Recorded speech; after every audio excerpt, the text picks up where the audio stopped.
Rangers, starring Joel McRae as Ranger Jace Pearson. Another authentic reenactment of a case transcribed from the files of the Texas Rangers.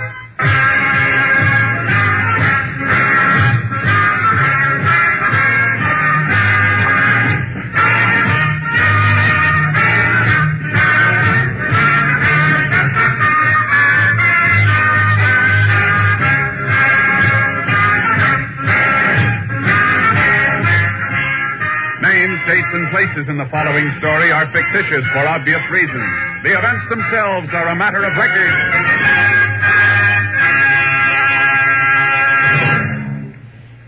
Music means all things to all people. Music is relaxation, adventure, Elysian fields of dreams come true. And at this joyous holiday time, music is Christmas.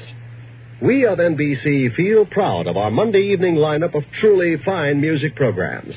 Tomorrow means more fine music on NBC with the Railroad Hour featuring Gordon MacRae and Lucille Norman in The Happy Prince, a special Christmas Eve production to add to your listening pleasure.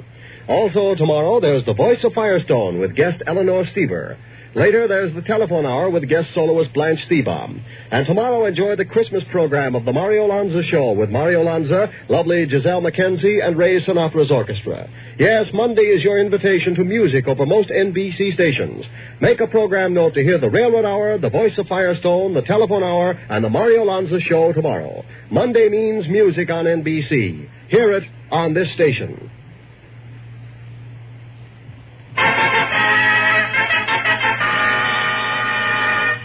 And now, from the files of the Texas Rangers, the case called Christmas Payoff.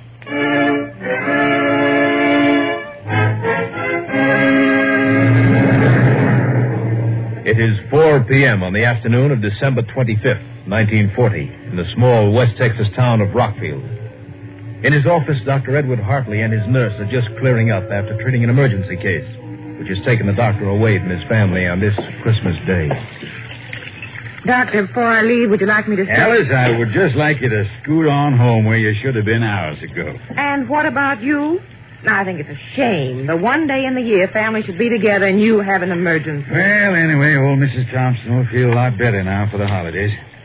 Pretty nasty infection. Mm-hmm. This doctor thinks that one business can't be run by a time clock. And nursing's a part of doctoring, so I leave when you do. Trapped.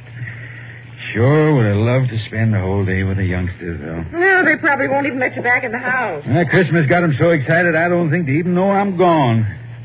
Oh, by the way, you sure you won't have supper with us? I'd love to, Doctor, but... Oh, no. Huh? What's the matter? Doctor, will you come over the window for a minute? Not another patient. I think so. Well, guess the Christmas tree can wait a little longer. Who is it? I don't know. Here, look. That man just getting out of the car. I don't recognize him. That arm must be in pretty bad shape. Bandage clear to the elbow. And why didn't he come in 2 hours ago? What do you mean? That man was sitting in that car 2 hours ago. Only was parked in front of the house next door. I wonder... Come away from there. What, Doctor, what... I don't want him to see you. Now, go on. What else? Well, just an hour later, when I took Mrs. Thompson out to her car, he was still there. And he meant it. He really meant it. Doctor, what is it? Alice, now listen to me. Don't ask any questions. I want you to get in the supply closet and stay there. What? Whatever you do, don't make a sound. No matter what happens out here, don't give yourself away. You understand me? Your life depends on it. What is it? Why don't we call the sheriff? I'm going to. Now, hurry into the closet. Now, remember, not a sound. I should have known it'd kill him. I didn't know when. Come on. Operator, this is Doc Hartley. Listen carefully. I have to speak quietly. Get the sheriff to my office as quick as you can, and don't call back. Just get him out here. Can't stall any longer. Come in. Just a minute. Here goes.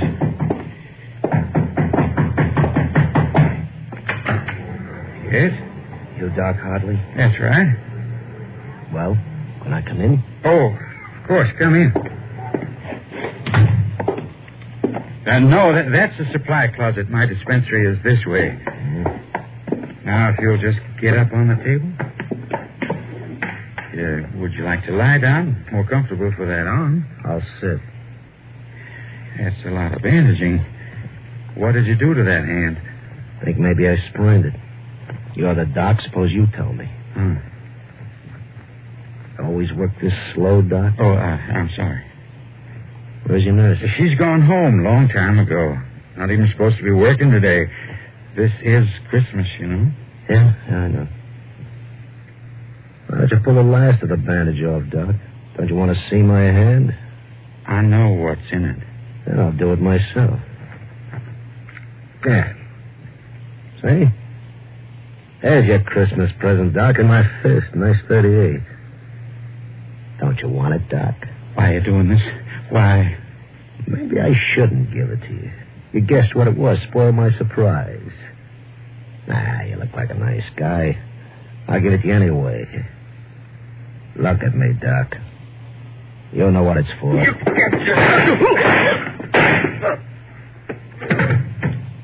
Merry Christmas, Doc.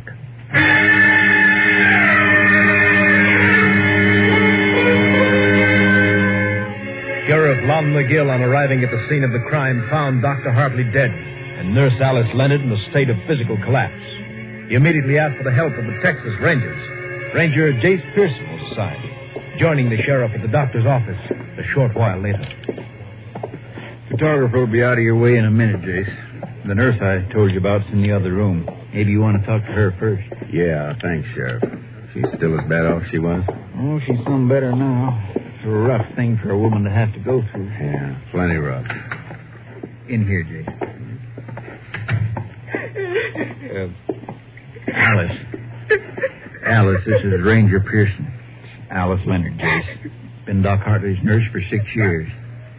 Howdy, ma'am.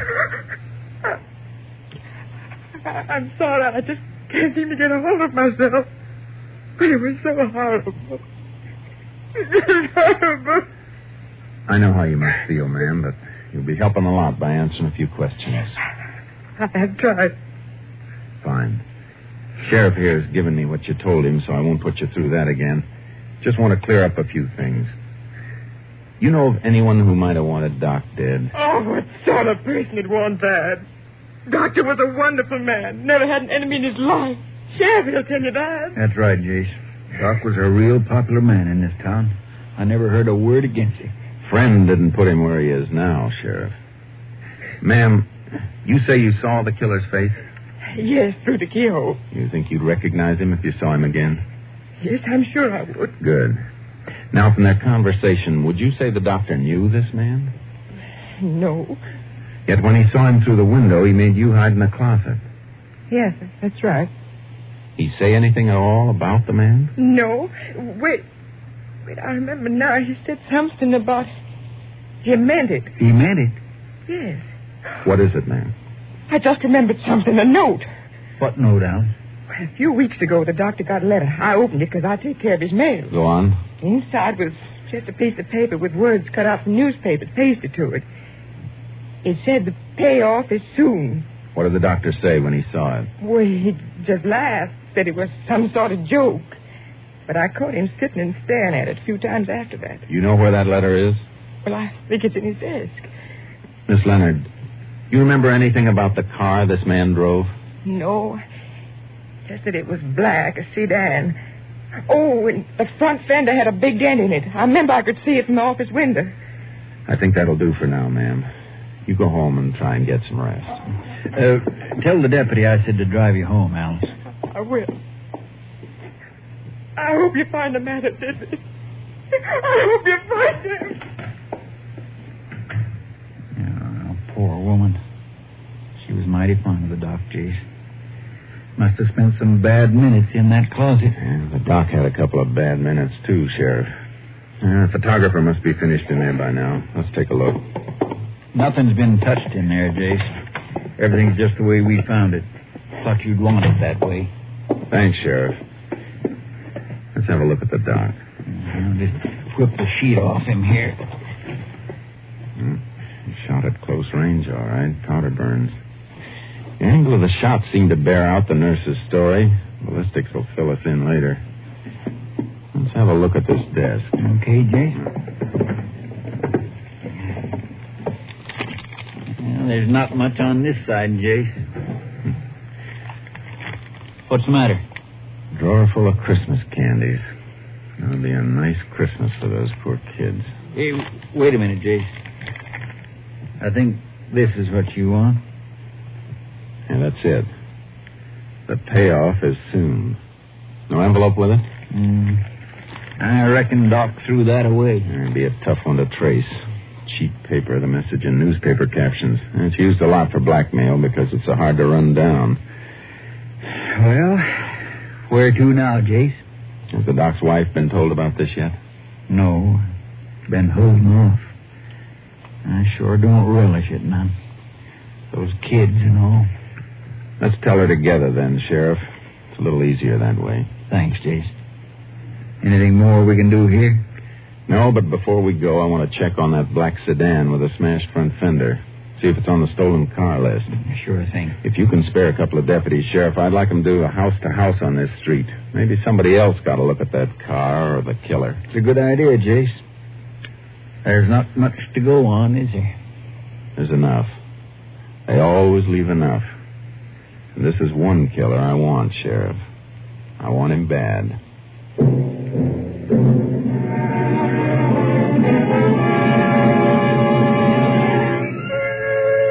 A black sedan with a smashed front fender was on the stolen car list. We finished our calls and left. 15 minutes later, we stood in front of a large, neat house on a well-kept street. Staring at the front door, Doc Hartley would never open again. Through the parlor window, we could see 3 laughing kids and proud grandparents around a Christmas tree. It was a rough doorbell to ring. I thought you'd never... Oh, I'm sorry. I was expecting my husband. Oh, Sheriff McNeil. Howdy, Miss Hartley. Can we come in? Oh, why, of course. Please do. I imagine you want to see Ed. I'm sorry. He had an emergency, but if you like, I can... Mrs. Hartley, this is Ranger Pearson. Howdy, ma'am. Hello, Ranger. Pleased to meet you. Ma'am, can we speak to you privately? I mean, in another room, away from them. Of course. Come in here.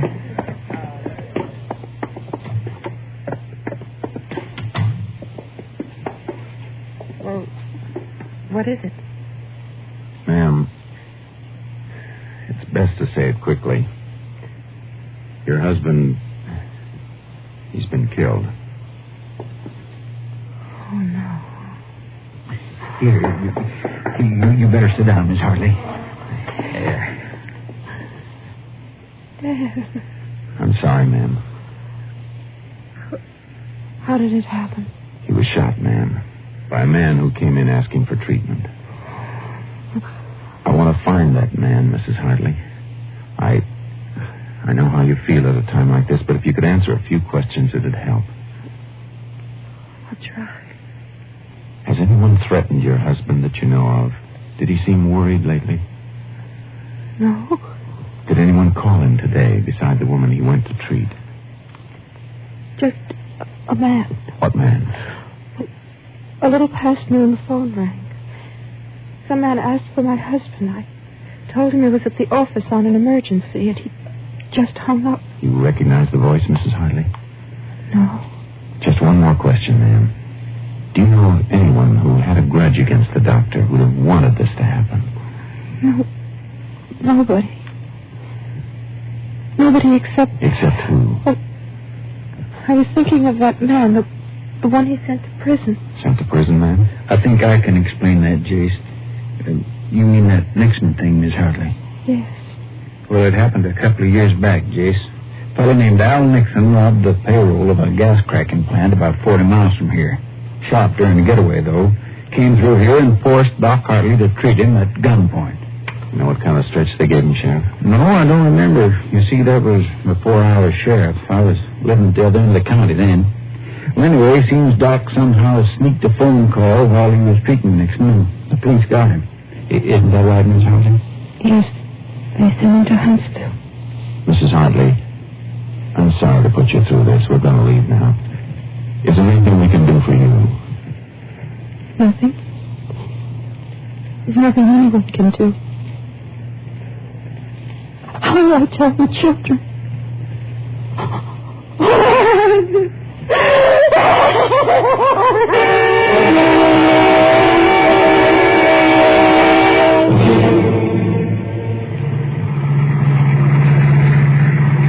KTXA ought to be in any minute now, Sheriff. I still don't see why you asked him for that rundown on Nixon, Jace. You thinking maybe he's out? I don't know, Sheriff, but I sure want to find out.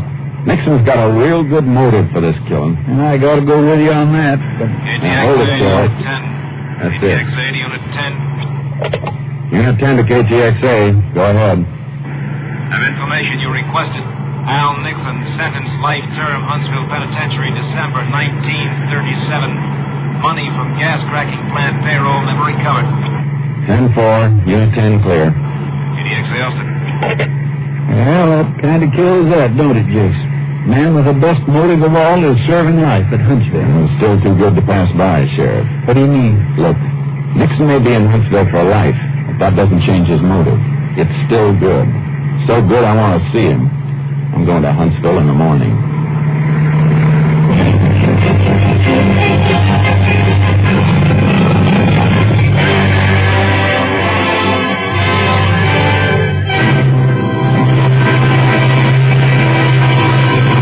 In a moment, we will continue with Tales of the Texas Rangers, starring Joel McRae as Ranger Jace Pearson. Who catches tuberculosis? The young? Yes, but so do the old, and so do people of any race or nationality. 500,000 Americans are afflicted with TB. 40,000 a year die from it. Yet TB is preventable and curable. It can be controlled. How? One way is through Christmas seals. Christmas seals are the sole support of the 3,000 voluntary associations affiliated with the National Tuberculosis Association, which are fighting to wipe out TB in their communities. The greater the Christmas seal sale, the nearer we are to ending the scourge of tuberculosis. If you haven't already purchased your Christmas seals, you can still buy and use them. Be glad of this easy, inexpensive way to help others. Be grateful for the opportunity to help safeguard your own home against the dread white plague. And now back to Tales of the Texas Rangers, starring Joel McRae. We continue now with Tales of the Texas Rangers and our authentic story, Christmas Payoff.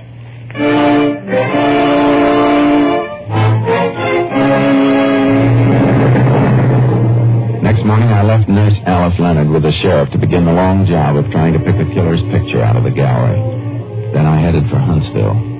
I wasn't in the visiting room 5 minutes when Nixon was brought in. A brutal-looking little man who shuffled forward and sat across the table from me, waiting for me to talk.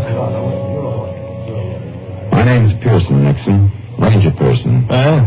What do you want, a medal for remembering the name? I want some answers. If I don't give them to you, you'll have me arrested. Remember Dr. Hartley, Nixon? Yeah, I remember. But go on.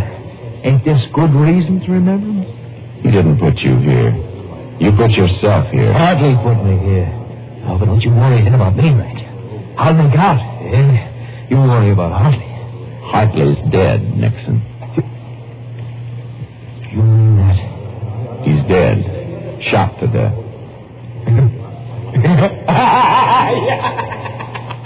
Something funny, Nixon? Sure. Don't you get it? He put me in here, now he's dead, but I'm still alive. Ooh, you cops, you're all so smart, ain't you? Sure, you got me, but you never got the money. And best of all, Hartley's dead. You're in the right place, Nixon. So that's why you're here. Maybe I killed him, huh? Sure, I'll confess. I just walked through the walls, knocked him off, and flew back like a bird. Phone call for you, Ranger. You can take it in the office. All right, guys, thanks. Is Rose Nixon? Yeah, you can have him. Hey, Ranger, that's it. Kill him. In there, Ranger. Thanks. Hello? Sheriff McGill, Jace. How you making out? Cold trail, Sheriff. Nixon's no help. How'd you come out? Nurse picked out a picture, Jace. Swears it's him. Fella named Lou Crowder. You run a make on him? I sure did. He did the last 2 years in Huntsville. Released a week ago. Beginning to fit, Sheriff. Any more on that car? I was just coming to that. They found it about 100 miles from here. Abandoned in some brush just outside of Crest City. I want to see that car, Sheriff. Tell him to hold it where it is. As soon as I talk to the warden, I'm heading for Crest City. Want to meet me there? Sure thing, Jace. Meet you at the hotel. Never can tell what's coming, Sheriff. That cold trail's all warmed up again.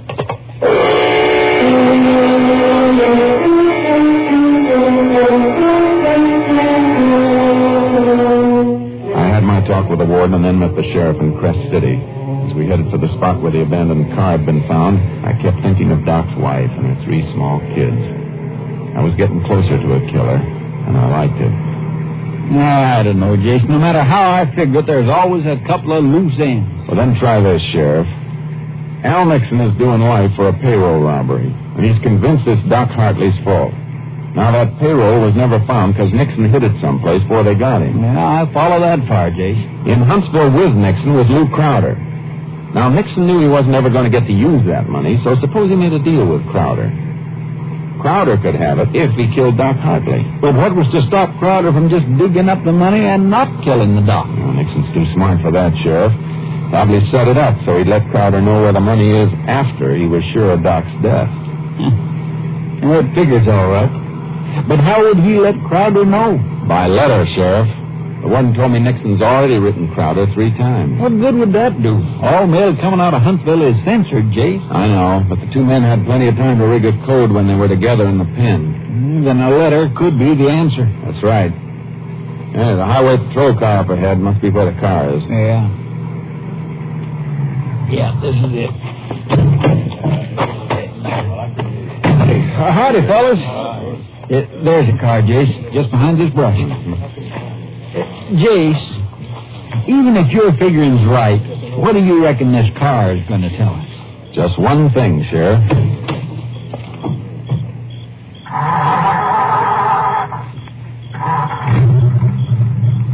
That's it. I don't get it, Jace. You will. Look, would Crowder want to hang around a town he'd killed a man in? No, reckon not. But if he's expecting a letter from Nixon, he's got a light someplace to get it. What are you driving at? Put this together. This car's still in running order. Crowder didn't have to leave it. That makes Crest City a pretty good bet for the place the letter's going to be picked up. But what if Crowder's already picked the letter up? It's not likely. Nixon didn't even know about the killing till I told him today. He didn't want to be sure before he paid off. What if Nixon double-crosses Crowder? Suppose he don't send the letter telling where the money is. You send it, Sheriff. I got a good look at Nixon's face when I told him Doc was dead. You send it.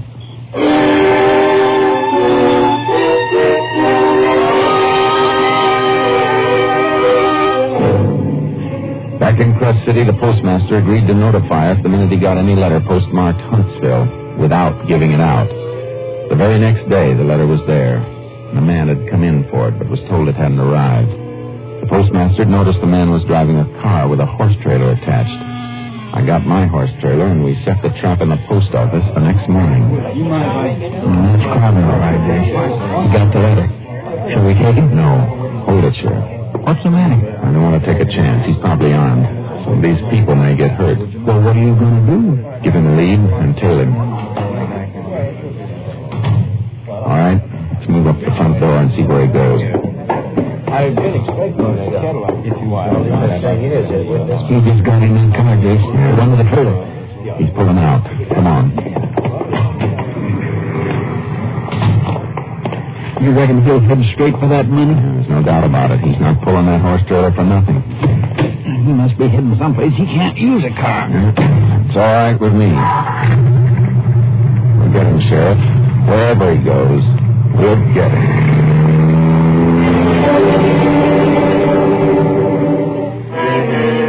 For almost 3 hours, we trailed Crowder by car, never getting too near him, just pinpointing him. When the country got rough, he left his car and switched to the horse he'd been pulling. So did we. We gave him a bigger lead and just followed his tracks. Awful rough climb, Jace. You sure we're following him? I don't see any tracks. I'm following him all right, Sheriff. Didn't you just see that turned rock, moist on one side? I hope did that. Beats me how you spot him. Hold it, Sheriff. Oh. It's a drop-off just ahead. I want to look.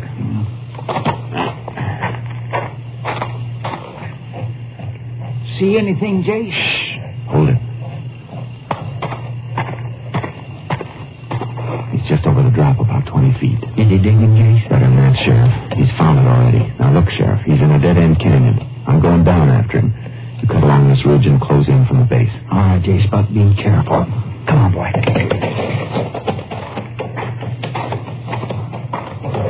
Crowder! Get your hands up. You'll never take me, copper! That's a warning, Crowder. Next one will be through your head. Now throw your gun away. All right, don't shoot. You see my hands are up. Keep them there. Look, Ranger. There's $30,000 here. I'll make a deal with you. Take half the money. Just give me a chance. Like the chance you gave Doc?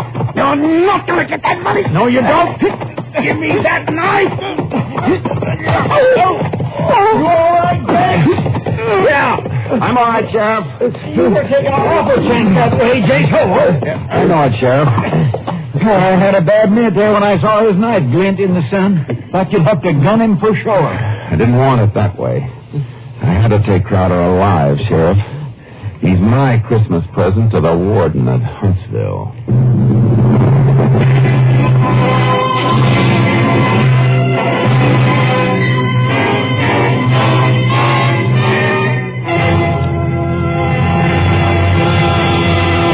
In just a moment, we will tell you the results of the case you have just heard.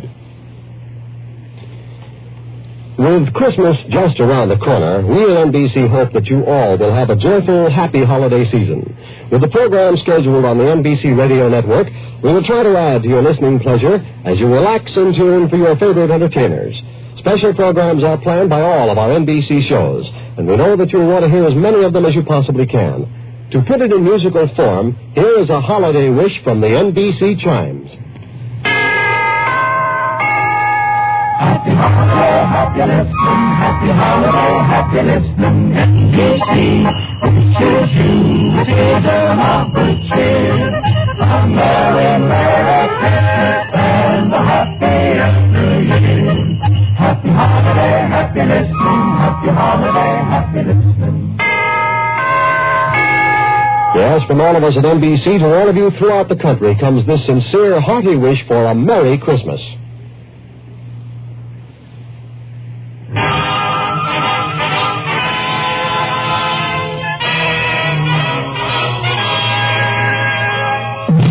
And now, here are the results of the case you have just heard. On February 3rd, 1941, Al Nixon was removed from Huntsville Penitentiary to stand trial along with Lou Crowder for the premeditated murder of Dr. Hartley. Both men were found guilty. The sentence, death in the electric chair.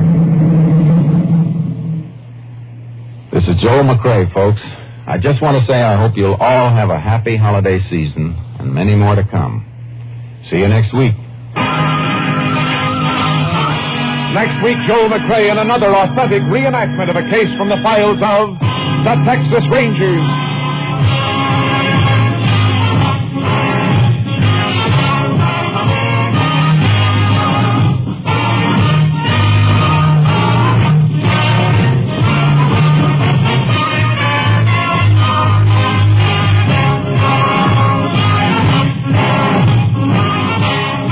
The cast included Tony Barrett, Lillian Bayeb, Whitfield Connor, Lou Krugman, Michael Ann Barrett, and Farley Bear. Technical advisor was Captain M.T. Lone Wolf Gonzalez of the Texas Rangers. This story was transcribed and adapted by Anthony Barrett, and the program was produced and directed by Stacy Keach. Hal Gibney speaking.